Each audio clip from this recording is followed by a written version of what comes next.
Hello, everybody. For those of you who don't know me, my name is Carmen. I'm actually in Mallorca, Spain right now, studying at Calvary Chapel Bible College. Just wanted to record this mostly just for timing, for practice, I figured, and also maybe upload to YouTube, whatever, to get some feedback. But I will be doing my devotions tomorrow, and like I said, I just wanted to get some practice for it. Figured, why not? I guess for you guys out there, you don't really know what had happened to me the other day, but we were taken on a retreat, um, and we're out on this little island. For those of you who don't know what Mallorca is, it's a little island off the coast of Spain.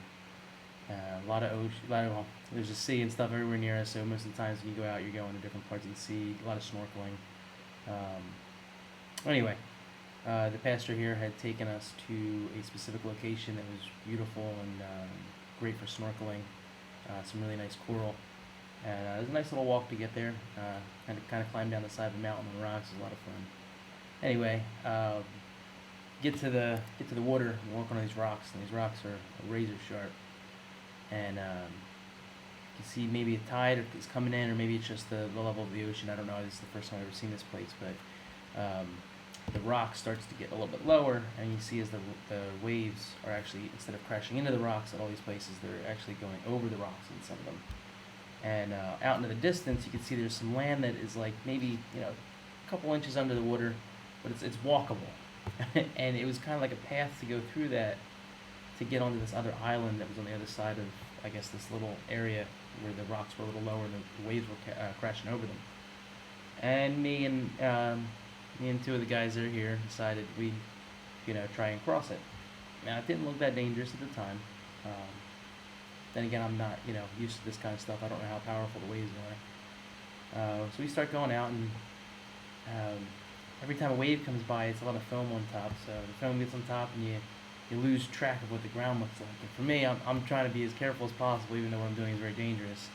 So every time I try to take a step, the waves come over and all this foam, and I can't see the ground, so I stop.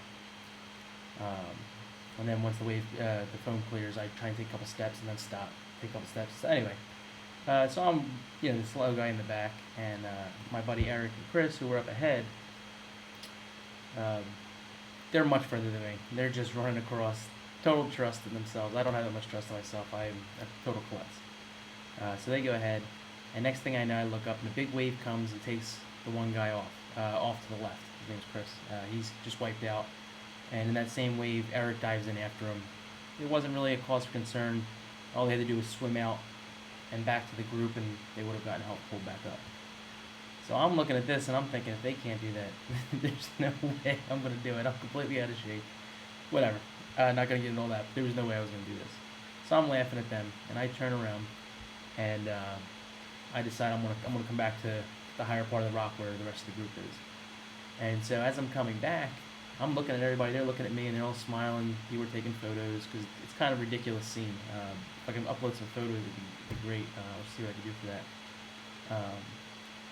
This one wave I just did not see, and there's actually a photo of it too. This wave just comes over my head that I can't see. And it wasn't even that the wave itself, initial hit, blew me into the water. It was when it was getting sucked back out.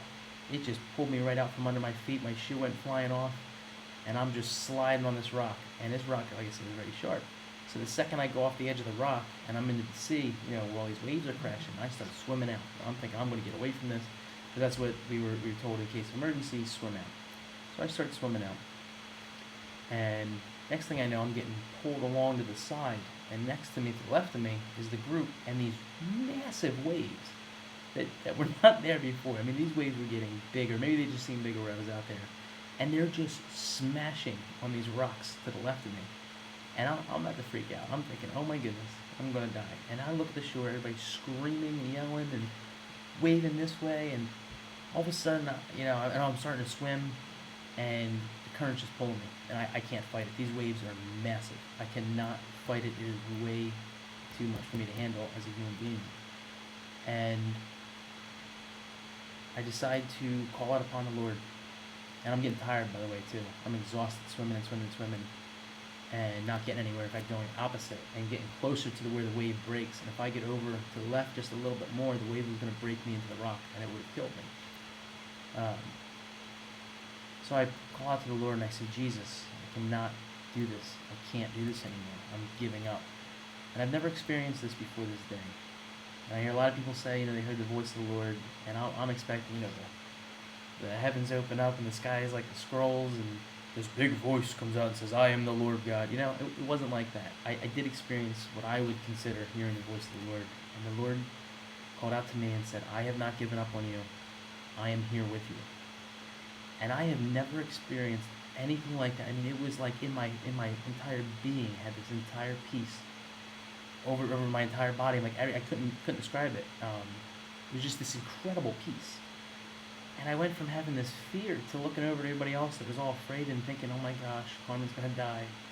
And I just give them a thumbs up. They must have thought I was crazy. Later talking to them, they said, they were like, Carmen, we just thought you just didn't realize the impact of what you're going through. I absolutely did. I just had this peace where I was just like, yeah, thumbs up, guys. Like, I don't care. And it wasn't that I was giving up or just saying, oh, Lord, just save me. It was just the Lord told me that he had me and that I had nothing to fear. The only way I was going to get through this was with the Lord, not on my own strength. There's just so much other points in life, which, we'll get to later. But sticking to the story, as I'm going, I start to get pulled over closer to the brakes where, any second I can get pulled into that rock. And I just start having these crazy visions, and I don't mean like visions of like future or anything like that, but I just start envisioning almost like a movie screen in front of me. It's like the sound of the waves crashing and everybody screaming just dissipated instantly, and I saw different scenes from the Bible, verses coming into my head. I couldn't even tell you where all the verses came from. I don't even remember hearing them. They must have just been stored away in my mind for, however many years I've been hearing the Word. And they just start bringing this peace, and it's just strengthening me. And then a wave comes, and it takes me into a break, and I start spinning, and I can't breathe. And I was holding my shoe the whole time, by the way, because in the very beginning my shoe fell off and I grabbed it, and I was using it as a paddle actually to try and swim faster. Plus I didn't want to lose my shoe. Something tells me just to let go and trust. Now, I didn't think that it was a let go and trust to be saved. I legitimately, in my mind, assumed that I was going to die.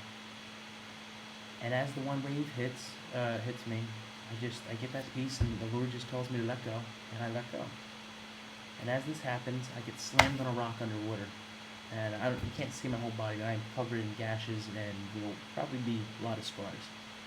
So anyway, I'm underwater, tossing and turning, and I just slam up against these rocks that are like razors, and they cut my whole body up. And then I get pulled back and smashed in again. It was about from what everybody else said, about 3 waves. I couldn't tell you.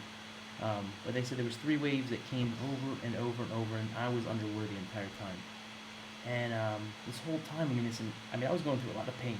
Like, my body was being slammed, and I'm just praying, Lord, let my death be swift. Please just let me hit my head and take me. But it was just this calm, this request. It wasn't a demand. It was so peaceful. And I was fully just committed to dying there and dying in the presence of the Lord. And the next thing I know, I hit really hard. There's like a big spot in my back where it's just all torn up. And I remember that part vividly. I smashed on a rock, and I just started tumbling again. And this was, I guess, what would have been the 3rd wave from what people on land have described. And it hit so hard. My neck shot over the side. I thought I hit my head, and I get dizzy, and I gasped for air, and I just swallowed a bunch of water, and I just went out, like, not unconscious. I don't know how to explain it. Possibly unconscious, maybe blackout. I don't understand really what happened. I just have the loss of memory of these. It could have been seconds. I don't know. And next thing I know, I'm sitting on a rock above the water, and I got my hands wrapped around it. And like I said, they're razor sharp. You can't, I don't know if you can see on there, my fingers and the cuts all over them. But I'm gripping on this rock that's just digging in my skin and my flesh for dear life. And as I'm coming to, I'm like, my head's shaking, and I'm just like, whoa. I'm on this rock. This rock's saving me. And I see the pastor with his hand reached out to me, telling me, grab my hand, and then he looks over, waves coming, he says, hold on. And I'm gripping my fingers into this, and I feel it slicing into my fingers and just cutting me. And I'm just holding on for dear life. And I still wasn't completely feared. It just, the Lord brought me to a place where I could then act for myself through him. And I used my body and the strength that he had left me with, and I held on for dear life. And when the second wave came and left, after I'm on this rock, the pastor goes, "You gotta let go." And I'm like, "No, I don't want to let go." But there are times when we do have to let go and take the hand that the Lord's given us. So I reached out to Raph, the pastor here, and he pulled me up. And I'm covered in blood. I'm bleeding everywhere. My arm's just completely just a red mess. My shirt has all stains all over from gashes on my chest. And people are screaming and crying. And I look over, and Eric and Chris from earlier in the story are still out there stuck, and they're going through their own thing, and they're just losing their strength. They're getting tired. The waves are getting big, but not big enough to push them up to where somebody can grab them. I'm sorry if I'm not describing that properly. It's hard to describe it completely. Like I said, I will try and upload some photos. Man, the whole way back, and I'm walking like a little bit. My feet are getting cut up because, like I said, I lost a shoe, so I'm walking. Just this little flimsy sock on, it's all torn up. And I'm bleeding everywhere. Everybody's coming, "Are you okay?" And I'm just like, the Lord saved me. Jesus saved me.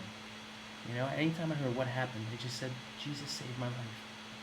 I was filled with such a joy, and just, I couldn't describe what happened. The only words that came out were, Jesus saved my life. And I'm so grateful for that moment. And for whatever reason, the Lord spared me.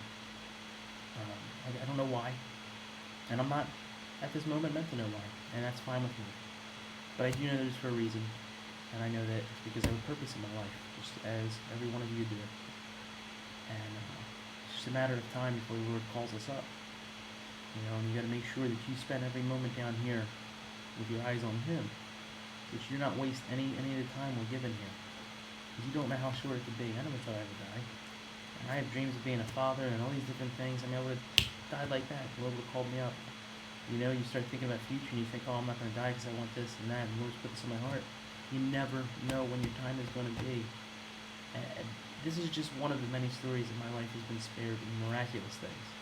This is just the first time I've had the Lord so visible in my life and in my path at the moment of it, where I turn to Him. And I am more than grateful. I owe my life to Him. And I had before this. I guess it just took something like this for me to realize how valuable life is. I've lived so much of my life with a death wish, and doing whatever I could to put myself in danger, and motorcycle accidents, and just broken bones, and just all different crazy stuff. And maybe the Lord was just showing me, this is what you need to realize. Like, you're supposed to be living for me, not yourself. And anyway, getting totally sidetracked. Alright. We are going to study today the story of Jesus calming the wave, calming the storm. And so if you turn with me to Mathew 8:23, I'm going to be going from verse 23 to 27. Now, you can see, actually let me read it over first. Like I said, I am practicing. Alright. So, 8:23 to 27. It says, "Now when he got into a boat, his disciples followed him. And suddenly a great tempest arose on the sea, so that the boat was covered with the waves, but he was asleep. Then his disciples came to him and awoke him, saying, 'Lord, save us. We are perishing.' But he said to them, 'Why are you fearful, O ye of little faith?' Then he arose and rebuked the winds and the sea, and there was a great calm." Now this is a story many of us have heard countless times. If you haven't, it's a beautiful story. I'm glad you're tuning in. But for most of us, like I said, we've heard this story many times, and I myself have just heard it. I remember, growing up with little Bible stories and little Bible books, and I never really dove into it. And it was some of the verses in this were some of the verses that came to me while I was out at sea, in that situation I was describing. And I just had to dig into it. I was like, this was one of the few that I remembered, and that just stayed in my mind, and I just wanted to know more about it. Like, why did you put that in mind, And what a beautiful, beautiful story. I wish I had studied this earlier as much as I just have in the last couple of hours and the last couple of days as well. But we can see this account not just in Matthew, but we can also see it in Mark 4, verses 35 to 41, and Luke chapter 8, verses 22 to 25. And I'll be jumping around back and forth to try and get a broader picture of everything that's going on. So going through the situation between Matthew, Mark, and Luke, some of the little things we can gather, the context. This was right after the Sermon on the Mount, that most of us heard of as well, right by the Sea of Galilee. Jesus had a long day of doing a lot of things, and we'll get into that, saving people, casting out demons, healing the sick. And so at this point it's nighttime. And the multitudes are in the land after this day of his miracles and his works. And you see in verse 23 it says, "Now when he got into the boat, his disciples followed him." Now notice how they followed him, just like we do in our daily lives. So that was interesting as well. It wasn't that they just got in the boat and they left. In fact, in Luke it says, Jesus said, "Let us cross over to the other side of the lake," and they launched out. See, when Jesus calls us, we must follow, no matter what the danger, no matter what. Now we see that the men never questioned the Lord. Now, obviously, in this story, they didn't see any kind of danger. They were all tired. It was a long day. But still, the Lord called them, and they went without question. And that's what we're called to do every day of our lives, even in the small things. Big, small, it does not matter. When the Lord calls, we must answer. And if you don't, and you're just going to make things harder for yourself, and you're just going to be losing out on a bigger picture. The Lord sees a lot more than we do. And he does it for a reason. Even those scary times when he calls us into a place we don't want to go. Trust me, he has your best interest, at hand. He's not going to put you in danger that you can't handle and that he can't get you out of. He's not going to do that to us. He never has and he never will. We just need to trust in that.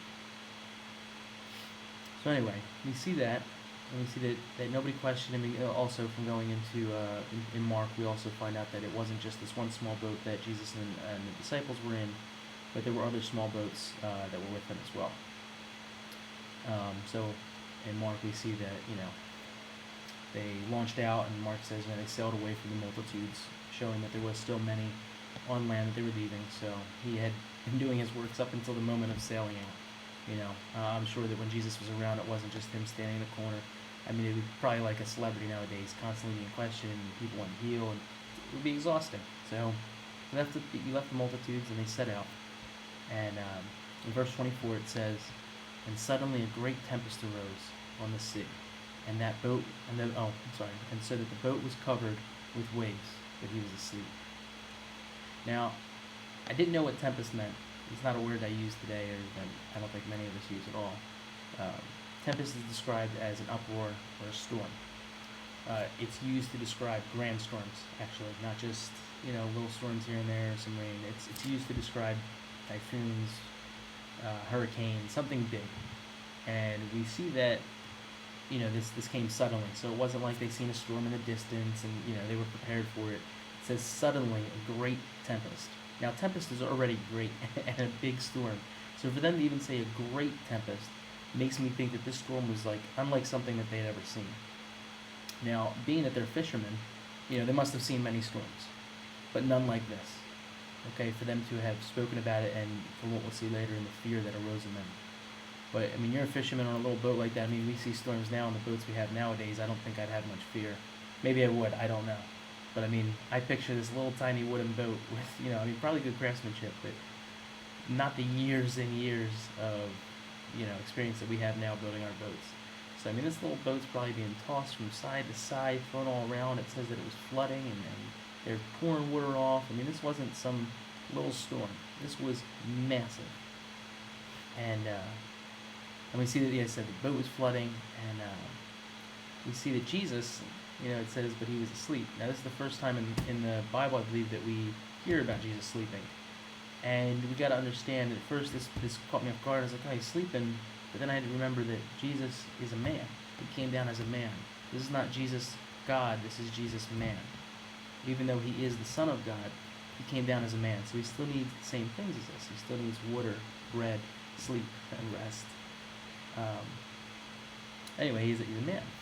And like I said, he was asleep, and he had had a very busy day. Mark describes it. I like it in Mark the way he said he's in the stern asleep on a pillow. I picture this giant wave or these giant waves and massive storm. Everybody's screaming, "Oh my gosh, we're dying!"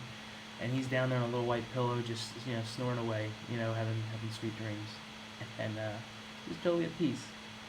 And while these men are going around like crazy, and like I said, Jesus had a long day. He had in the morning the Sermon on the Mount, Okay, then after that he healed the leper, or healed the leper. He also healed a centurion servant, Peter's mother-in-law, and many more sick. It doesn't even go into all of them. And he also cast out many demons, which, as we could see in other Gospels, is an exhausting matter. It's not something you just do and walk away from. It exhausted him. And so, anyway, sleeping or not, Jesus was with them. And just like he's with us all the time. It might seem to us like he's sleeping and that he's not, taking care of us, he's not watching. We might yell out, "Lord, like, where are you?" But we must understand that the Lord is always with us. Just as he was in this boat, he is with us now. The same way. Maybe not in flesh, but he's here in spirit, and much more powerful than we can ever imagine. And I think about this day that these disciples went through, and seeing him do the things I just described, the Sermon on the Mount, that the words that must have come from his mouth, speaking right from God, and seeing sick be healed, demons being cast out. These are not your everyday things. These are things that someone that is not a man was doing. There was something in him. He was Jesus. And after seeing all this stuff, still the fear just floods the crew. How many times has he proven himself? And then I see that in this, and I start to think, oh man, what these guys have gone through, and seeing this stuff firsthand, I think, how many times have I or you even seen the Lord firsthand do miraculous things in our lives? And yet still, when the waves get big, we get scared. And it's a lack of faith. And it's not good. But we are human, and the Lord understands. And he doesn't forsake us. He doesn't leave us nor forsake us. Alright? He still sticks with us. And we see in verse 25, it says, "Then the disciples came to him and awoke him, saying, 'Lord, save us, we are perishing.'" And I looked it up the way it says it in all three Gospels. In Mathew it says, "Lord, save us, we are perishing." This is the question asking him. And Mark it says, "Teacher, do you not care, or teacher, do you not care that we are perishing?" And in Luke he says, "Master, Master, we are perishing." And I saw that was a little bit different there, and it just gave me this vision of just this chaotic just ordeal, like where it wasn't just like one person went to go say, hey, it wasn't like everybody got together and said, "Oh, Matthew, go wake him up." No, or vice versa for anybody else. I imagine them all running to him and all screaming out these different things in fear for their lives. "Lord, save us." And they knew he was there, and they still feared. But notice that the disciples came to him. And that's the important part.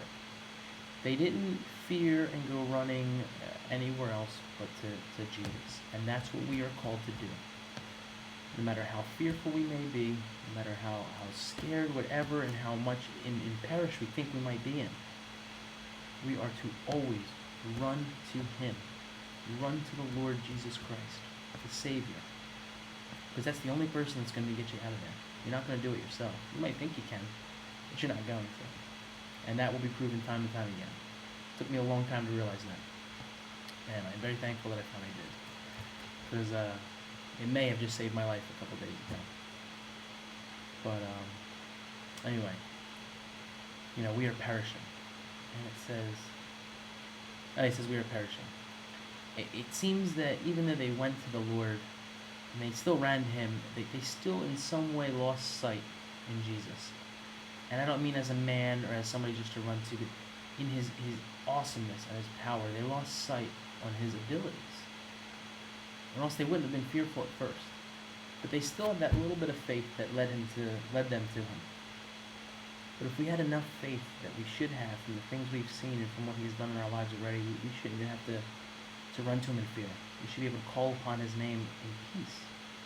And just let him know, "Lord, I can't handle this on my own. help me. And he will answer. He's going to answer no matter what. But the reason we go through these things is to strengthen our faith. It's not just so the Lord can test us and do this, and the Lord doesn't test us. He allows us to be tested. And it's about how we handle these trials and tribulations in our life to strengthen us for next time, and to strengthen our walk and our living testimony, our living sacrifice.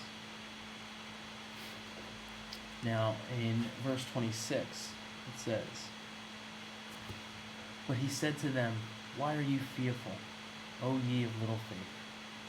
Then he arose and rebuked the winds and the sea, and there was a great calm."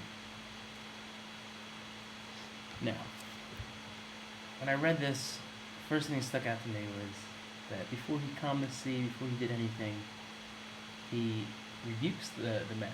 In the midst of the storm, this is not like some calm conversation. I mean, they're probably holding on for dear life, being swayed left and right, and who knows what's going on. I can't imagine. I've never seen a storm like this. I can only imagine in my mind how terrifying this must have seemed. That even fishermen, like I said, who have been through many storms, were this terrified that this was it. They were going to die.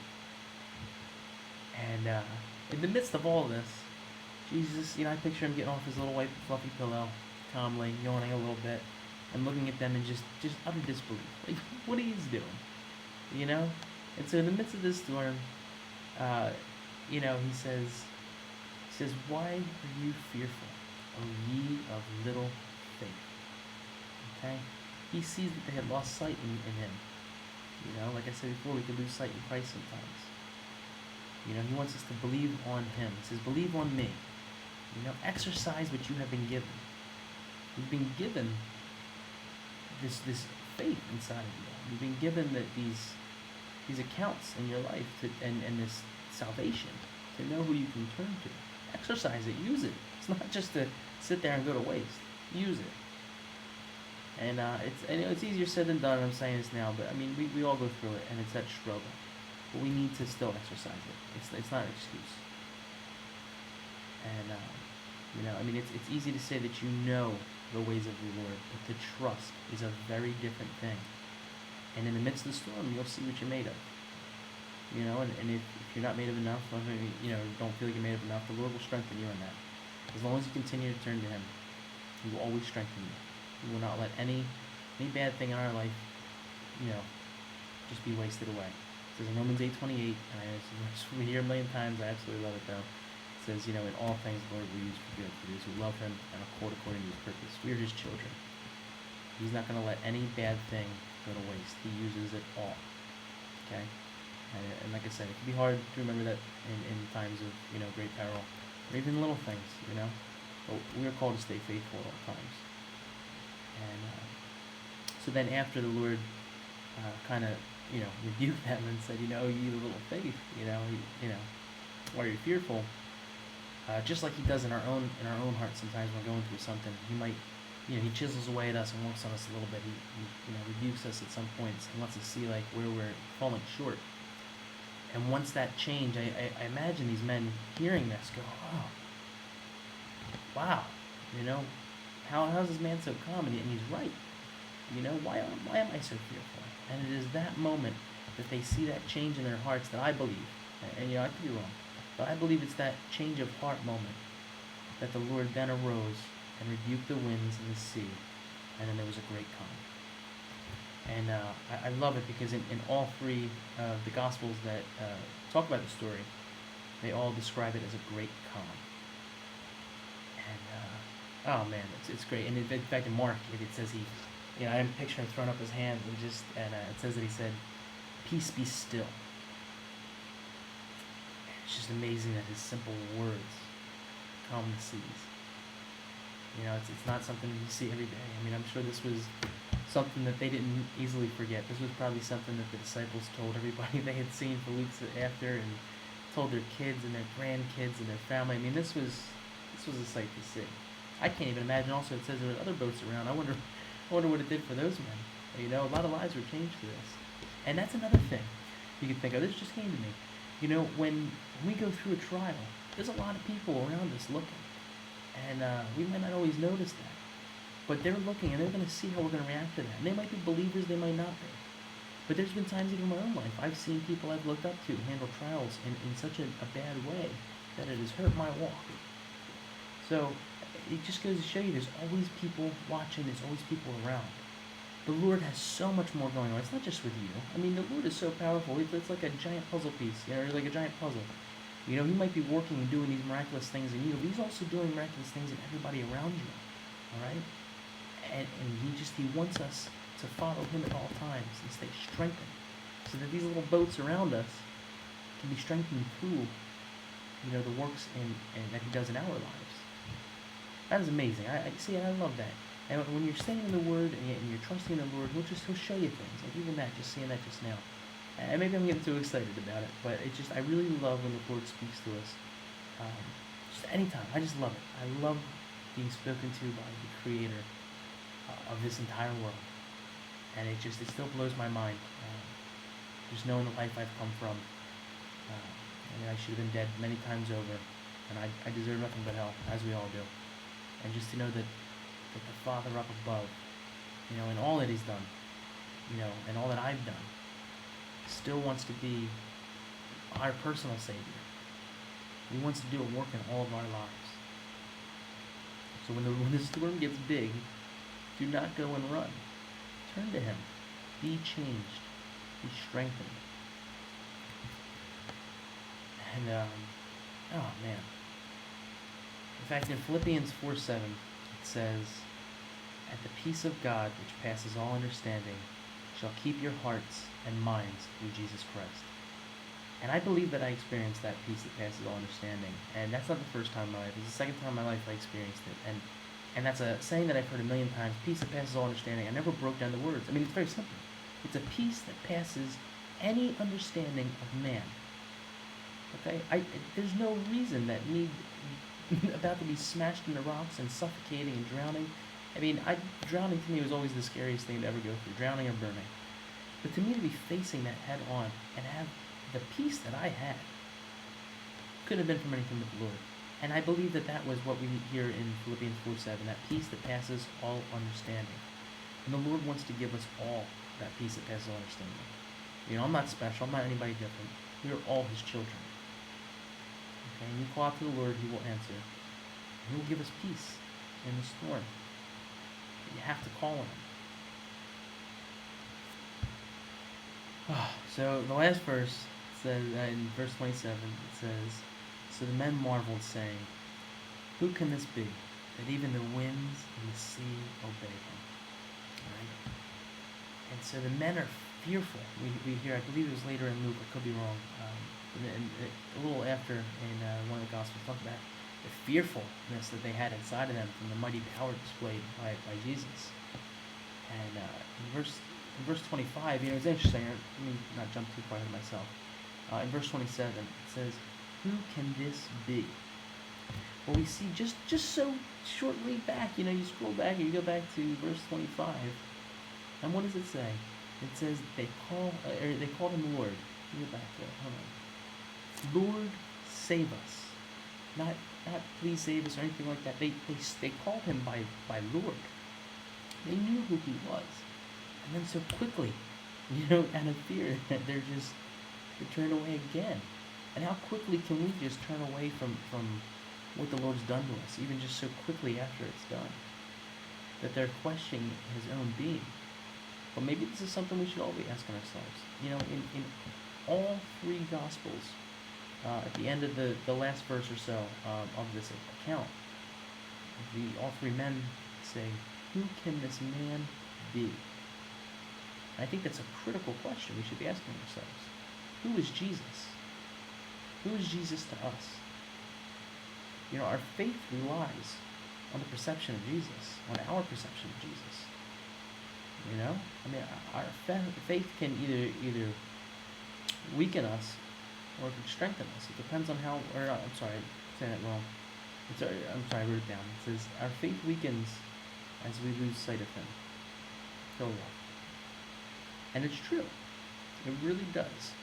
And I am so thankful that I've been out here in Bible college and been so just pounding his word into my mind, that my faith has been strengthened so much to handle that. And not to say that everybody needs to go to Bible college or anything like that, but we need to be in the Word every single day. It needs to be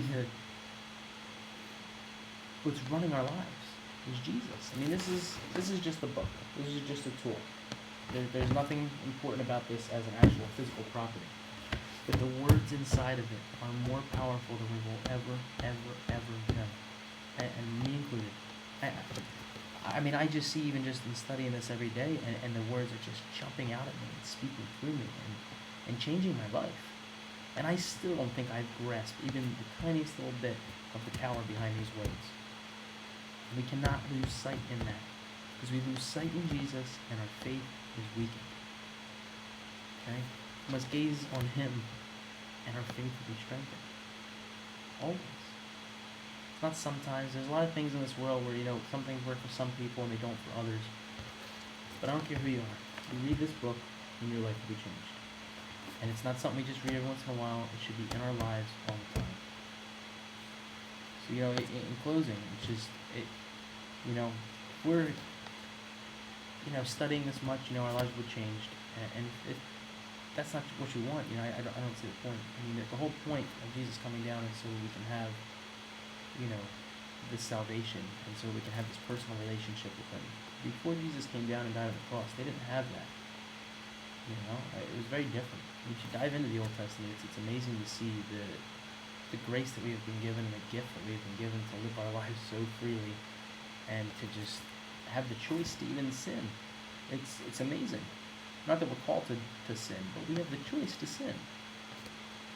And I don't want you to take that the wrong way. I mean, it's just showing that, through grace we've been saved.